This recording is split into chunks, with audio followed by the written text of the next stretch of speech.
please welcome to the stage our sixth and final speaker to bring us home from GHD, Huia Adkins.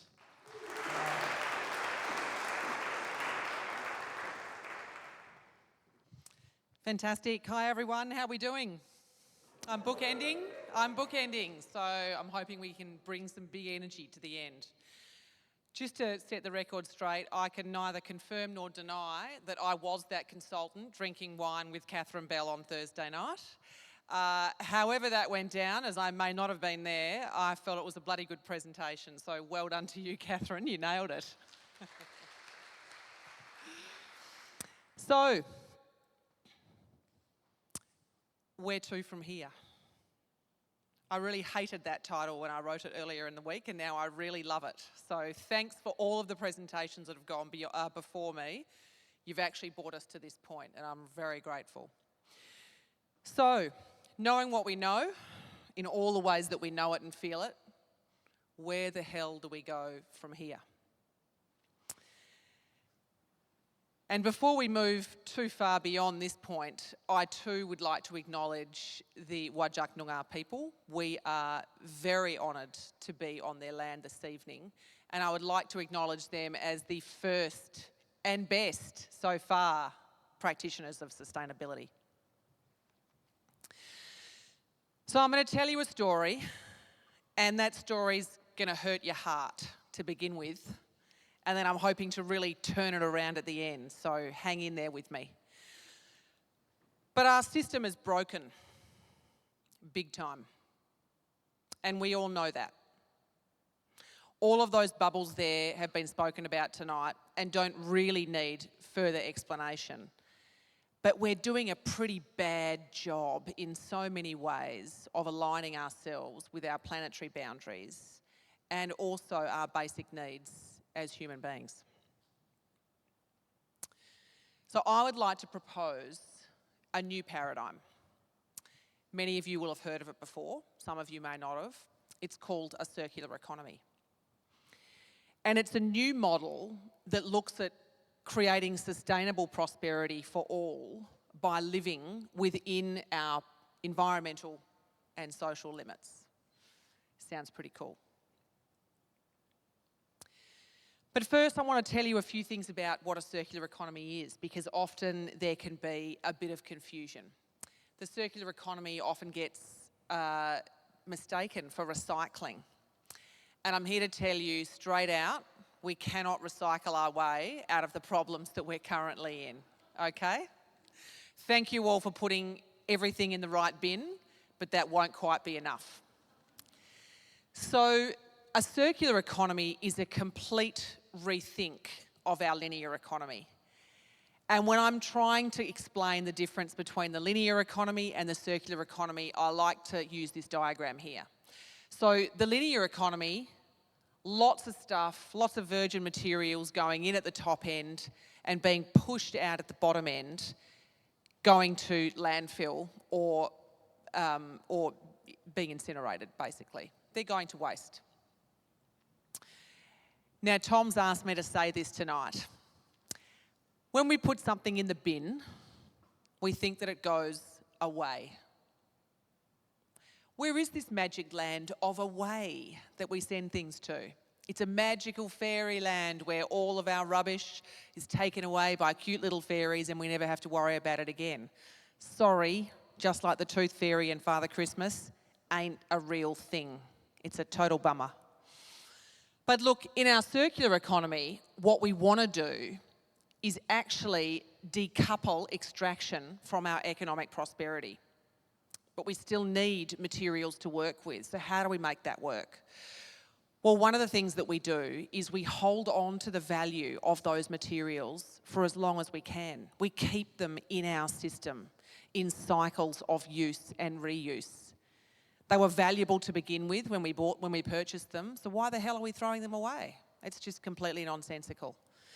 So we want to use less virgin material, keep it cycling in the system, and send as little as possible to landfill and incineration.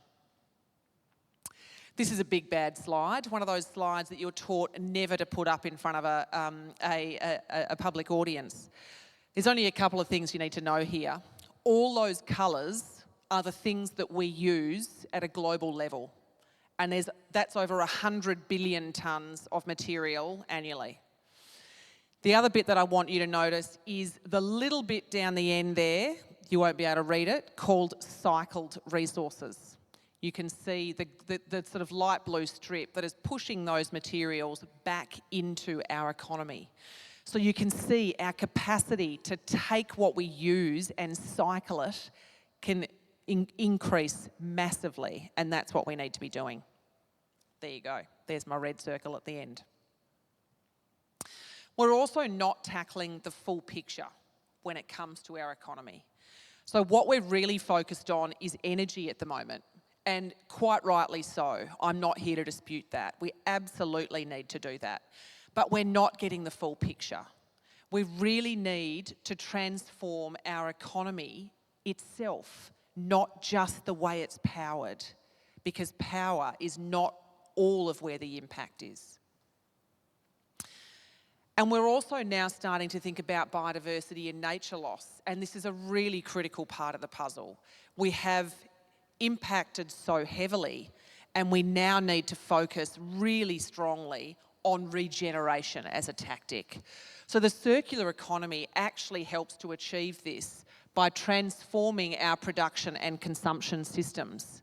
And you can see where business as usual leaves us. It's a downward trajectory. Increasing our conservation and restoration efforts kind of looks like it's going to even us out somewhere. There actually needs to be a fundamental transformation of those production systems to really get the uptick. So what's Australia doing? There's a lot going on out in the world, but what are we doing here? Currently, we are being left behind, and there's a huge opportunity that we are missing. So currently, we are the third highest material footprint per capita in the world. And we have the fourth lowest rate of material productivity. So a lot of room to move there. But one of the staggering statistics for me is this one. We spend over $1.4 billion is spent by our businesses to send 26 and a bit billion dollars in valuable materials to landfill. That is just bonkers. That is bonkers. That has to change. A third of the G20 countries also currently have a national circular economy framework. Australia is yet to follow suit. And if we look at some of the stats on the far right, a 5% improved material efficiency could generate many billions of dollars and add that to our GDP. So there is a huge opportunity here. It is not doom and gloom. We can really get hold of this.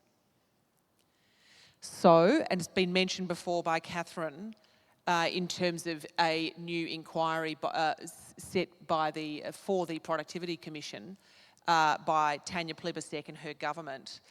Tanya, as we all seem to be calling her, which I quite like, it's a very familiar term, it makes her seem closer to us, has a circular economy ministerial advisory group that is advising her and her fellow ministers at the federal level on what a transition to a circular economy for Australia looks like. So we are having this conversation at the highest level.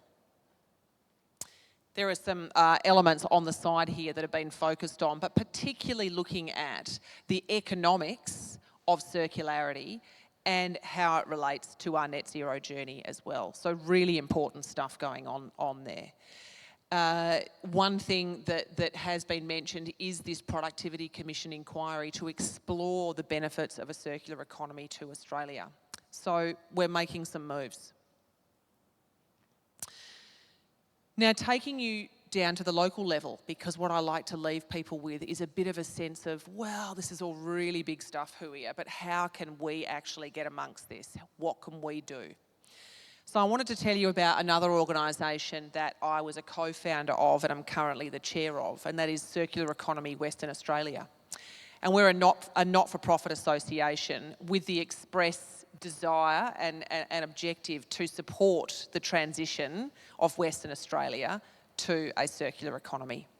So there's a number of other organisations that are involved here, but we have over 1,000 members currently who are involved in connecting, networking, talking through benefits, opportunities, challenges, and coming together as businesses to work out a way through.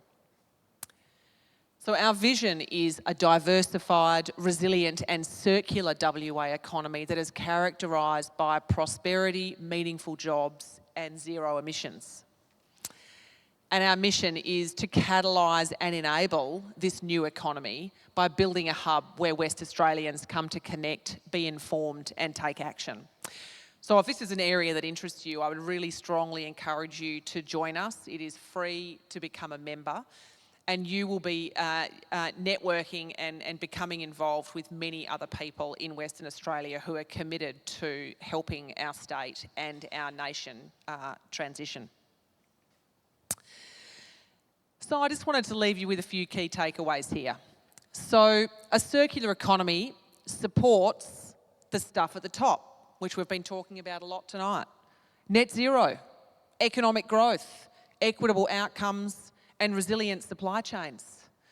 A circular economy also reduces pressure on terrestrial and marine biodiversity and ecosystems and reduces the amount of pollution going into our landscapes and into our air.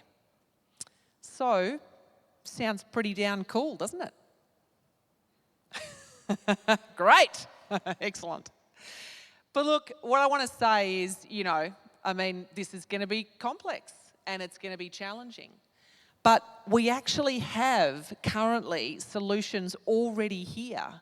We don't need to wait for all of the answers. We can start to progress now. And we don't need to be perfect, thank God. We don't need to be 100% circular as a planet. We're currently only about 7.2% circular, and that's gone down in the last couple of years. What we know is that we can fulfil people's needs with just 70% of the materials that are currently in use. So let's pitch for 30 and then see where we go from there. We will fundamentally need to challenge the vested interests of our linear economy, and that's going to be hard work. But we often talk about innovation and change, and then we don't really know how to do that. We will fundamentally have to question the basis for the economy that we have built. And just to be clear, humans designed this linear economy at a point in our history where what we needed was to get as many people back to work as quickly as we could after a series of world wars. And it did a really, really good job of doing that. But it stripped back what we value to being a single point rather than the complex series of points that you've heard from all the presentations this evening. So we absolutely have the capacity to redesign the economic system that we live within. The economic system has a whole another series of demands on it, and we need it to shift around that new set of needs. Thank you.